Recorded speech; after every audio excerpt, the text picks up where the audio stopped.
रोटी खाते वक्त रोटी के ऊपर की परत खोलकर अक्सर लोग उसमें फूंक मारते हैं क्योंकि वो गर्म होती है। कहते हैं ऐसे में आप अपने भाग्य को खुद नाश करते हैं अपने हाथ से।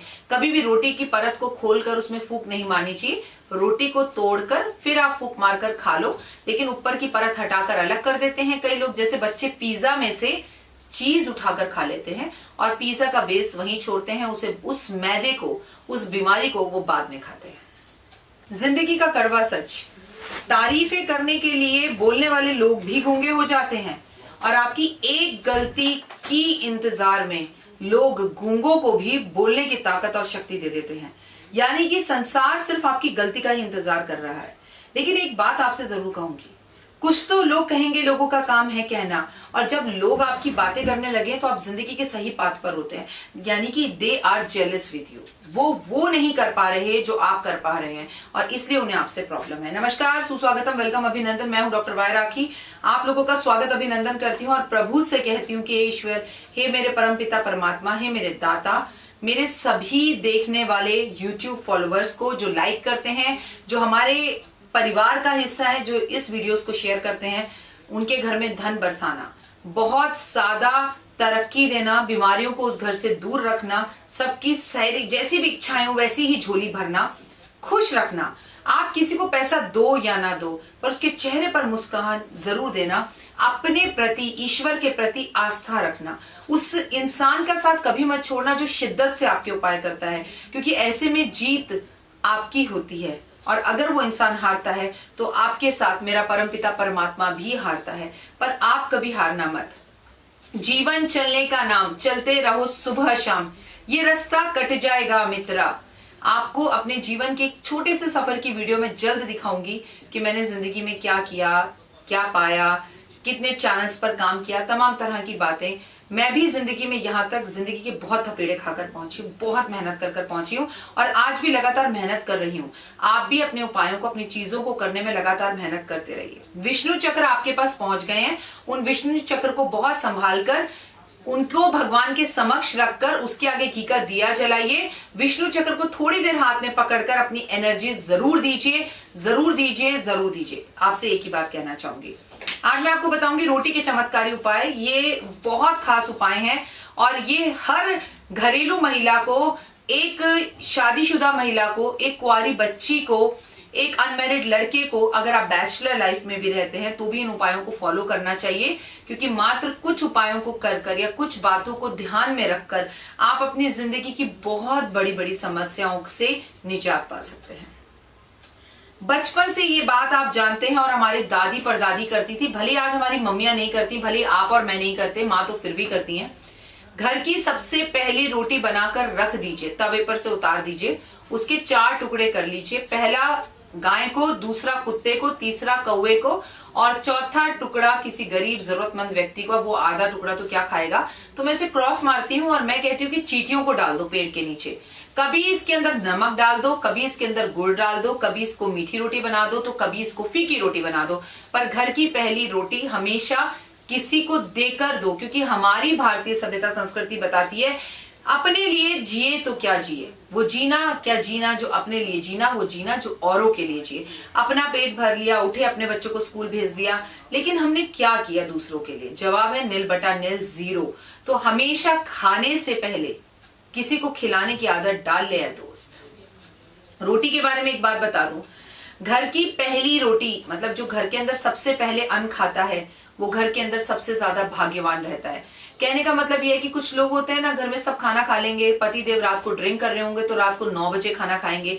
ऐसे ही पत्नियों की पत्नियां कहती हैं बड़ी मेहनत करते हैं राखी जी, ये बड़ी मेहनत करते हैं। मेहनत में तो देखो इन्होंने कोई कमी नहीं रखी, पर भाग्य इनका साथ ही नहीं देता। इनका साथ वाला पार्टनर इतनी आगे पहुंच गया और ये कोई काम ही नहीं कर पा रहे। पता है क्यों?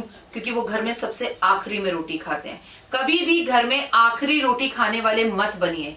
कोशिश कीजिए कि शाम को भी 7 बजे तक भोजन कर लें। वैसे तो भारतीय सभ्यता संस्कृति ये कहती है कि कितना भी काम क्यों ना कर रहे हो आप, कितने भी बिजी क्यों ना हो आप, कोशिश करिए कि एक समय का भोजन पूरा परिवार मिलकर बैठकर खाए। और जब आपके हाथ में फोन ना हो, भोजन अपने बेडरूमों में ना किया जाए, भोजन अपने अपने कमरे में अकेले घुसकर ना किया जाए। एक नियम अपने घर का बना लीजिए, चाहे कुछ भी हो जाए, कितनी भी तेज भूख क्यों ना लगी हो, सारे परिवार का इंतजार किया जाए, हंसी मजाक और ठाके लगाते हुए साथ में भोजन किया जाए। रोटी खाते वक्त रोटी के ऊपर की परत खोलकर अक्सर लोग उसमें फूंक मारते हैं क्योंकि वो गर्म होती है।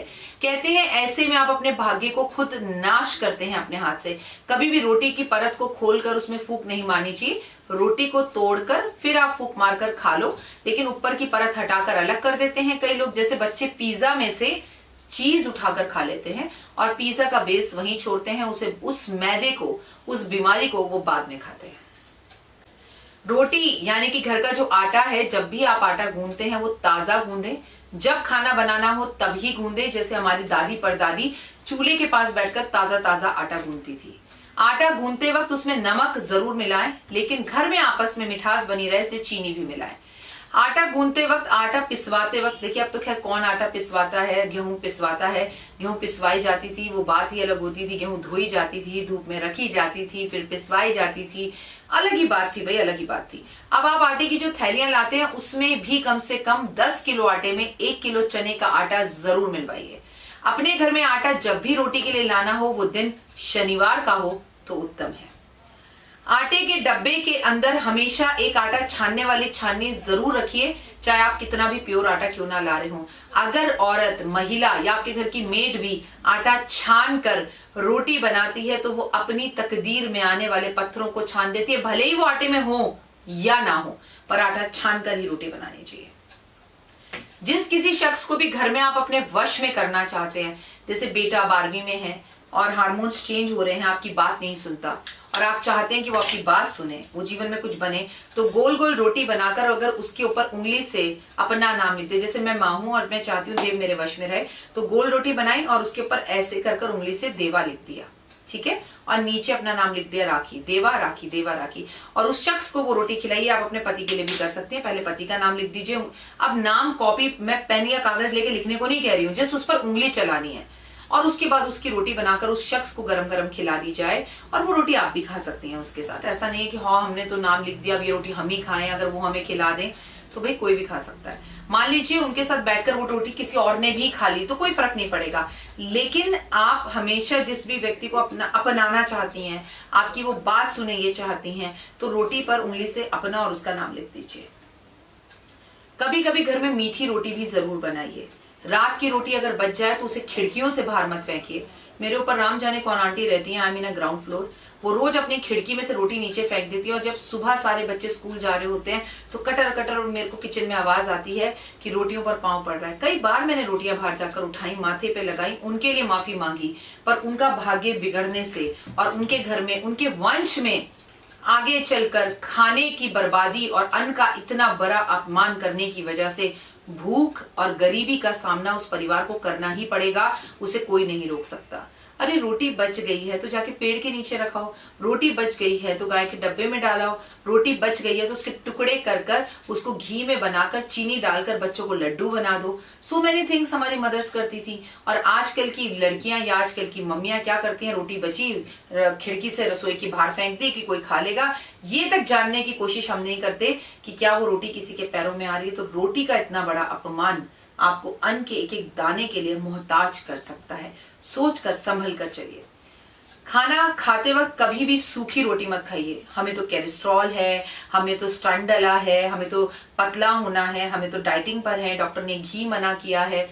तो जो लोग सूखी रोटियां खाते हैं, चाहे एक बूंद, चाहे चम्मच घी में लगाकर उसके ऊपर लगाकर छोड़ दीजिए, उनके भाग्य के अंदर कभी भी खुशी नहीं आ सकती। हमारे शरीर को चलाने के लिए ऑयल की जरूरत बहुत है। मैं उस ऑयल की बात नहीं कर रही हूँ जो सोया ऑयल आप खा रहे हैं या मूंगफली का ऑयल आप खा रहे हैं। घी अत्यधिक जरूरी है और घी कभी बीमार नहीं करता। अगर वो असली गाय का घी हो, असली गाय के दूध का बना हुआ घी हो, या वो असली घर का बना हुआ घी हो। घी अपने खाने में, अपनी रोटी में जरूर लेकर आइए। चाहे तो आप रागी की रोटी खाइए, लेकिन उस पर घी की एक बूंद जरूर होनी चाहिए। घर की आखिरी रोटी हमेशा बनाकर काले कुत्ते को देनी चाहिए। चाहे तो वॉक करते वक्त उसी टाइम दे आओ, अपने बच्चे की ड्यूटी लगा दो, और नहीं तो अगले दिन उस रोटी को अच्छे से गर्म कर कर उस पे घी चुपड़ कर कुत्ते को दे, बहुत अच्छा है। अगर काला कुत्ता मिल जाए तो राहु केतु आपका सही हो जाता है, कालसर्प जैसी तकलीफों से आपको निजात मिलती है। और ना मिले तो आप कभी भी किसी भी कुत्ते को वो रोटी खिला सकते हैं। और कोशिश करें कि पूरे हफ्ते में एक बार अपने घर की बनी हुई 2 रोटी गाय को जरूर खिलाएं। अगर आपके पितृ आपके सपने में आते हैं और बार बार आपको अपने साथ चलने के लिए कहते हैं या आपसे कुछ मांगते हैं, तो 5 दिन तक लगातार 5 रोटी बनाकर उसके ऊपर आम का अचार रखकर सफाई कर्मचारी को आप दे दें। आपके पितरों को वो भोजन मिल जाएगा, आपके पितृ शांत हो जाएंगे और कैसा भी पितृ दोष क्यों ना हो उससे आपको निजात मिल जाएगी।